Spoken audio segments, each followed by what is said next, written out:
Assalamualaikum warahmatullahi wabarakatuh. Perkenalkan, nama saya Muhammad Faresya dari kelas A2 dengan NIM 230 240 148. Pertama-tama, pada kesempatan ini saya akan menjelaskan tugas video mengenai soal-soal genap pada mata kuliah Sistem Informasi. Soal pertama, jelaskan cara kerja sistem operasi pada komputer secara berurutan.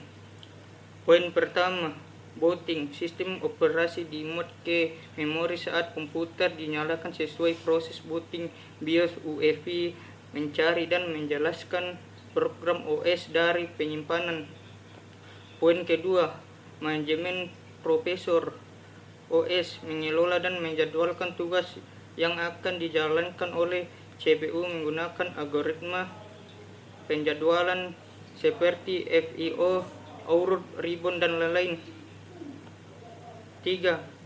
Poin ketiga, manajemen memori OS, mengelola memori RAM untuk memprogram dan data yang aktif secara memastikan tidak ada konflik antara proses.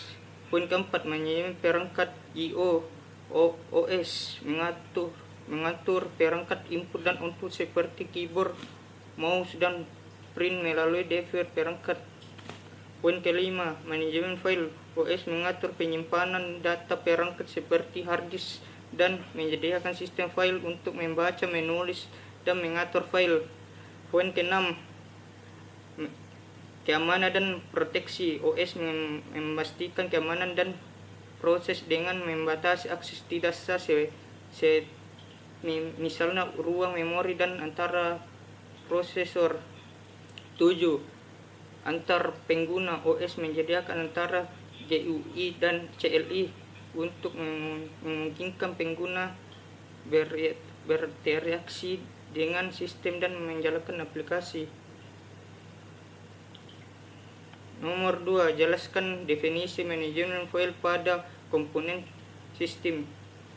Manajemen file pada komponen sistem adalah proses mengelola file oleh sistem operasi, mencakup penyimpanan, mengatur, mengakses, dan melindungi file di dalam sistem penyimpanan. Tugas ini melibatkan pengorganisasian data dalam struktur file seperti folder dan struktur, mengolah hak akses serta menggunakan sistem file untuk membaca dan menulis data secara efisien. Nomor 3, jelaskan definisi mode kernel dan mode pengguna. Mode kernel dengan akses penuh ke perangkat keras dan semua sumber daya sistem, menggunakan oleh inti sistem untuk menjalankan tugas-tugas penting yang seperti manajemen memori dan perangkat, memungkinkan eksekusi industri yang sensitif seperti mengontrol perangkat IO. Mode pengguna.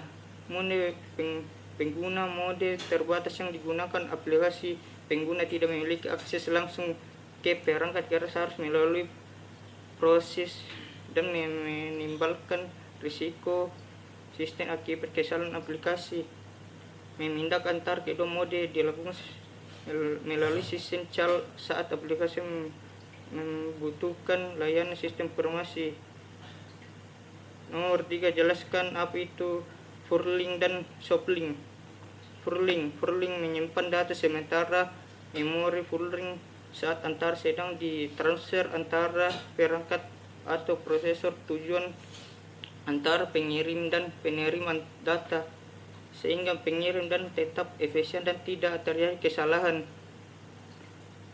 2. Shuffling, proses penyimpanan sementara data disk antrian sebelum dikirim ke perangkat tertentu seperti printer.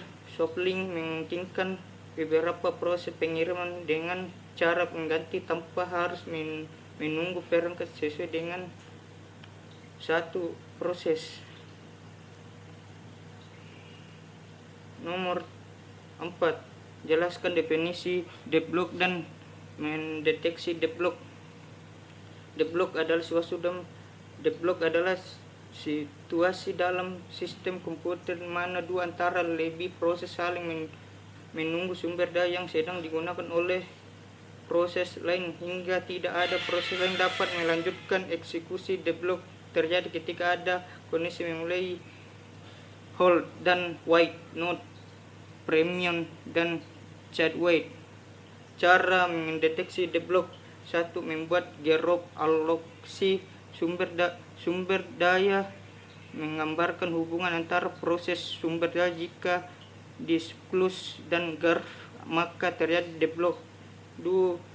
Menggunakan algoritma khusus, misalnya Briggs algoritma atau algoritma prediksi deadlock untuk memeriksa apa sistem berada dalam keadaan aman atau tidak.